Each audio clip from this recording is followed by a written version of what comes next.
Hola, bienvenido a un nuevo video de tu PronoEPSA virtual. El día de hoy vamos a ver el tema de razones trigonométricas en el triángulo rectángulo. Primero vamos a definir o recordar qué es un triángulo rectángulo. Todos sabemos que un triángulo es una figura de tres lados, pero específicamente ¿qué es un triángulo rectángulo? Miren, esto de aquí es un triángulo rectángulo. Se le dice rectángulo porque tiene un ángulo recto, es decir, un ángulo que mide 90 grados. Como vieron cuando estudiaron la parte de triángulos, los triángulos, ¿sí?, en los vértices, es decir, en las esquinitas, tienen letras mayúsculas. Este es el triángulo ABC. Y sus lados, es decir, estos lados de acá, los que están con letras de color rojo, se van a representar con letras minúsculas, específicamente las que tienen sus vértices opuestos. Por ejemplo, si aquí se encuentra el vértice A, acá se encuentra el lado A minúscula. Si aquí se encuentra el vértice B, este es el vértice B minúscula. Y esto que viene a estar acá, que es el opuesto al vértice C, C minúscula. En el caso del triángulo rectángulo, estos lados toman nombres muy peculiares. Por ejemplo, estos lados que forman el ángulo recto, es decir, esta especie de L que se forma aquí, toman el nombre de catetos. Es decir, B es un cateto y A también es un cateto. Y el que está al frente al ángulo recto, es decir, este lado de aquí, el lado inclinado, viene a ser la hipotenusa. Recuerda, cateto, cateto, hipotenusa. Y de este triángulo aplicamos un teorema muy conocido que es el teorema de Pitágoras.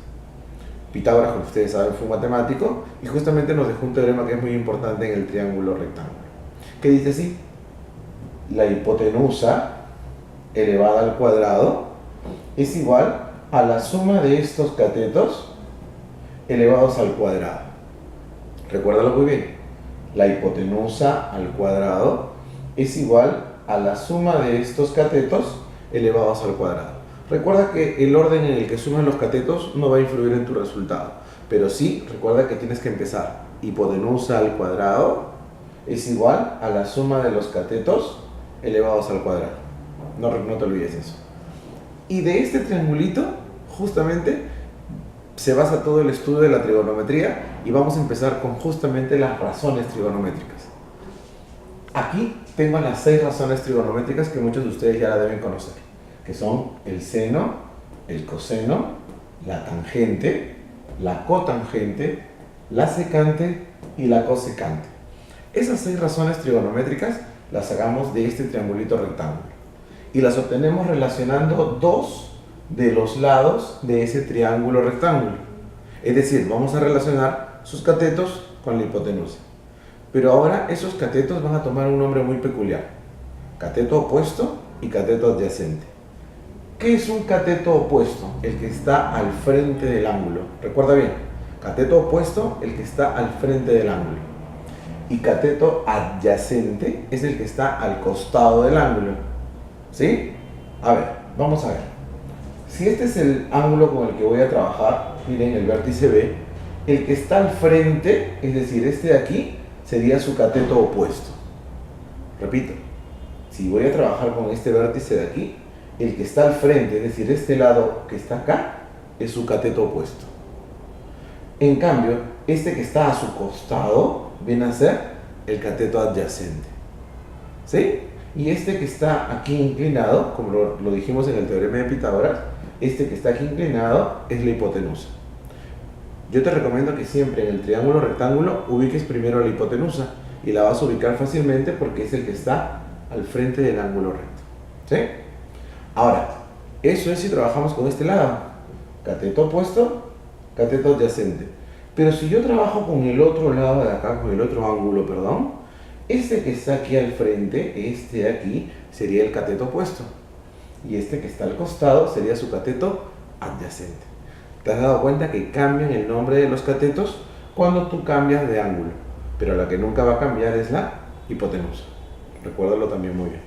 Entonces, ¿cómo obtengo el seno? El seno del ángulo A sería el cateto opuesto sobre la hipotenusa. Cateto opuesto sobre hipotenusa. El coseno lo obtengo dividiendo el cateto adyacente, si este es el ángulo, el cateto adyacente sobre la hipotenusa. La tangente la obtengo dividiendo el cateto opuesto sobre el cateto adyacente. Y las otras tres razones trigonométricas son las inversas de estas tres primeras. ¿A qué me refiero con las inversas? De que ahora lo voy a tomar al revés. Mira, si la tangente fue cateto opuesto sobre cateto adyacente, ahora la cotangente va a ser al revés. Cateto adyacente sobre cateto opuesto. El coseno es el opuesto de la secante. Si acá era el coseno cateto adyacente sobre hipotenusa, ahora va a ser la secante hipotenusa sobre cateto adyacente. Y por último, si el seno era cateto opuesto sobre hipotenusa, la cosecante va a ser hipotenusa sobre cateto opuesto. Es decir, si tú te conoces las tres primeras, las otras tres son sus inversas. Normalmente en las academias o grupos de estudio le dan esta famosa palabrita, mira, SOHCAHTOA. ¿Qué significa SOHCAHTOA? Esta S es del seno. ¿Y el seno a qué es igual? Al cateto opuesto sobre la hipotenusa. Esta C es de coseno. Y el coseno, ¿cómo lo obtengo? Cateto adyacente sobre hipotenusa. Y esta T es de la tangente. La tangente a qué es igual? Al cateto opuesto sobre el cateto adyacente. De esta forma, con esta palabrita, te puedes aprender las tres primeras razones y, como te repito, sus inversas son las tres siguientes razones. Espero que con esto hayan quedado claras las 6 razones trigonométricas y en el siguiente video vamos a empezar a desarrollar los ejercicios. Nos vemos en el próximo video.